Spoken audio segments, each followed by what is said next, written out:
서울 전역, 경기 일부 규제 지역 확대.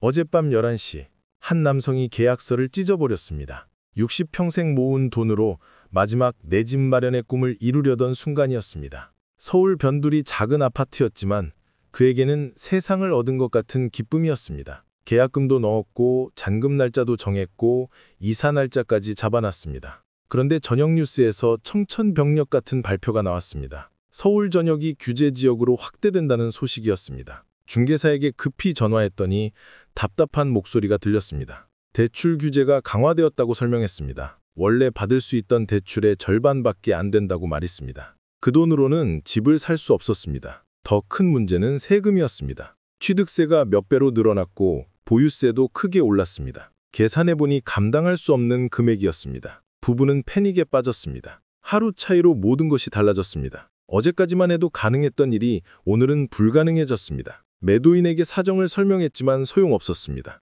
계약은 이미 거의 성사 단계였고 취소하려면 위약금을 물어야 했습니다. 결국 부부는 계약을 포기했습니다. 위약금을 물고 꿈을 접었습니다. 10년을 모은 돈의 일부를 날렸습니다. 아내는 울었습니다. 남편은 말이 없었습니다. 평생의 꿈이 하루아침에 무너진 순간이었습니다. 두 번째 혼란, 규제선 안쪽과 바깥쪽의 운명 갈림. 한 남성은 경기도 경계 지역에 집을 가지고 있었습니다. 서울과 가까운 곳이었습니다. 규제 발표 전까지는 평범한 아파트였습니다. 가격도 적당했고 거래도 활발했고 별 특징 없는 곳이었습니다. 그런데 규제 지역이 발표되면서 상황이 급변했습니다. 그의 아파트는 규제선 바로 바깥쪽에 있었습니다. 불과 몇백 미터 차이였습니다. 같은 동네인데 한쪽은 규제 지역, 한쪽은 비규제 지역으로 나뉘었습니다. 놀라운 일이 벌어졌습니다. 규제 지역 안쪽 아파트는 거래가 끊기고 가격이 떨어지기 시작했습니다. 반면 바깥쪽 아파트는 문의가 폭주하고 가격이 치솟았습니다. 남성의 아파트도 덩달아 올랐습니다. 한 달 만에 가격이 20% 이상 뛰었습니다. 아무것도 하지 않았는데 재산이 늘었습니다. 운이 좋았습니다. 하지만 기분이 이상했습니다. 옆 단지 사람들은 재산이 줄어드는데 자신만 이득을 받기 때문이었습니다. 옆 단지에 사는 친구가 있었습니다. 같은 시기에 비슷한 가격에 집을 샀습니다. 조건도 비슷하고 환경도 비슷했습니다. 차이는 몇백 미터였습니다. 하지만 규제선 안쪽이냐 바깥쪽이냐에 따라 운명이 갈렸습니다. 친구는 집값이 떨어져서 고통받았습니다. 대출도 못 받고 팔지도 못하고 세금은 늘어났습니다. 반면 남성은 집값이 올라서 이득을 받습니다. 같은 노력을 했는데 결과가 달랐습니다. 공정하지 않았습니다. 친구는 원망했습니다. 왜 자기 집만 규제 지역에 포함되었는지 이해할 수 없었습니다. 같은 생활권인데 경계선이 이렇게 중요한지 몰랐습니다. 몇백 미터 차이로 수천만 원의 차이가 났습니다. 남성도 마음이 불편했습니다. 친구를 만나기가 어색했습니다. 자신의 이득이 서울 전역 경기 일부 규제 지역 확대. 어젯밤 11시, 한 남성이 계약서를 찢어버렸습니다. 60평생 모은 돈으로 마지막 내 집 마련의 꿈을 이루려던 순간이었습니다. 서울 변들이 작은 아파트였지만 그에게는 세상을 얻은 것 같은 기쁨이었습니다. 계약금도 넣었고 잔금 날짜도 정했고 이사 날짜까지 잡아놨습니다. 그런데 저녁 뉴스에서 청천벽력 같은 발표가 나왔습니다. 서울 전역이 규제 지역으로 확대된다는 소식이었습니다. 중개사에게 급히 전화했더니 답답한 목소리가 들렸습니다.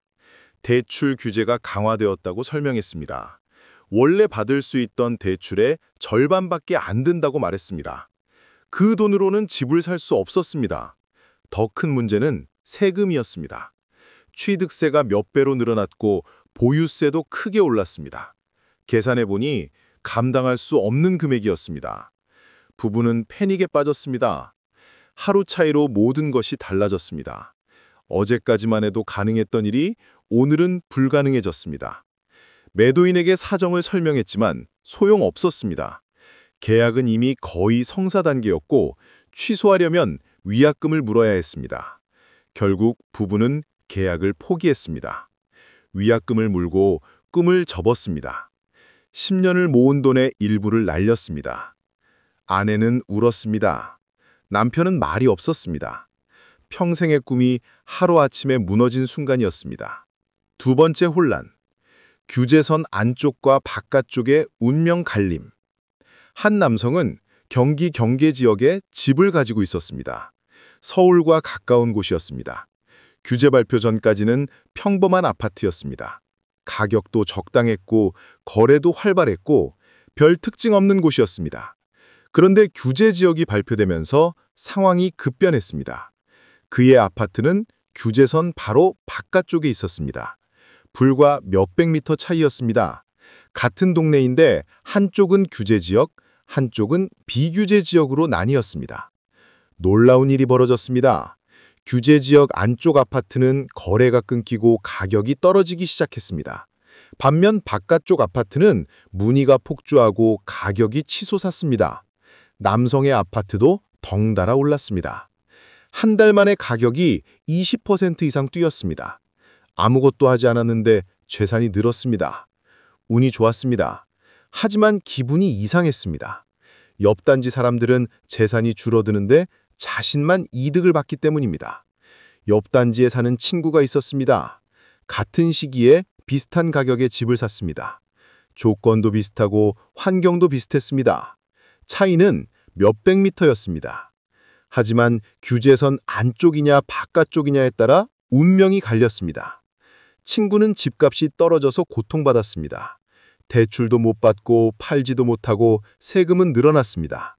반면 남성은 집값이 올라서 이득을 봤습니다. 같은 노력을 했는데 결과가 달랐습니다. 공정하지 않았습니다. 친구는 원망했습니다. 왜 자기 집만 규제 지역에 포함되었는지 이해할 수 없었습니다. 같은 생활권인데 경계선이 이렇게 중요한지 몰랐습니다. 몇백 미터 차이로 수천만 원의 차이가 났습니다. 남성도 마음이 불편했습니다. 친구를 만나기가 어색했습니다. 자신의 이득이 누군가의 손에 위에 있다는 것이 찜찜했습니다. 규제가 만든 불공정이었습니다. 세 번째 절망, 다주택자가 된 억울한 사람들. 60대 초반의 한 여성은 억울했습니다. 그녀는 평생 집 한 채만 가지고 살았습니다. 서울의 작은 아파트 하나가 전부였습니다. 그런데 몇 년 전 시골에 계신 어머니가 편찮으셨습니다. 요양원에 모시려 했는데 어머니는 자기 집에서 살고 싶다고 하셨습니다. 할 수 없이 여성은 어머니 집을 물려받았습니다. 팔 수도 없었습니다. 어머니가 살고 계셨기 때문입니다. 그렇게 그녀는 2주택자가 되었습니다. 시골집은 가격도 낮고 거래도 없는 곳이었습니다. 투기 목적이 전혀 아니었습니다. 그런데 규제가 강화되면서 그녀는 다주택자로 분류되었습니다. 세금이 폭탄처럼 나왔습니다. 종합부동산세, 재산세가 몇 배로 늘어났습니다. 한 달 생활비보다 많은 세금이 나왔습니다. 항의했지만 소용없었습니다. 법으로 정해진 것이라며 예외를 인정할 수 없다고 답변했습니다. 어머니를 모시기 위한 집인데도 투기로 간주되었습니다. 억울했지만 어쩔 수 없었습니다. 세금을 내려면 시골집을 팔아야 했습니다. 하지만 팔리지 않았습니다. 가격을 낮춰도 사는 사람이 없었습니다. 결국 어머니를 요양원에 모실 수밖에 없었습니다. 어머니는 슬퍼하셨고 딸은 가슴이 찢어졌습니다. 정책은 투기를 막으려 했지만 정작 피해는 일반 국민이 봤습니다. 진짜 투기꾼들은 온갖 방법으로 빠져나가는데 선량한 사람들만 고통받았습니다. 이것이 공정한 정책인지 의문이 들었습니다. 네 번째 고통, 노후 자금이 묶여버린 은퇴자들. 한 남성은 은퇴 후 계획이 있었습니다. 서울에 있는 집을 팔아서 시골로 내려가고 그 차액으로 노후 자금을 마련하려 했습니다. 집값이 많이 올라서 팔면 목돈이 생길 것으로 예상했습니다. 그 돈으로 10년은 걱정 없이 살 수 있었습니다. 하지만 규제가 발표되면서 계획이 틀어졌습니다. 집을 팔려고 내놓았지만 거래가 끊겼습니다. 문의조차 오지 않았습니다. 가격을 낮춰도 마찬가지였습니다. 규제 때문에 대출을 받을 수 없으니 살 사람이 없었습니다.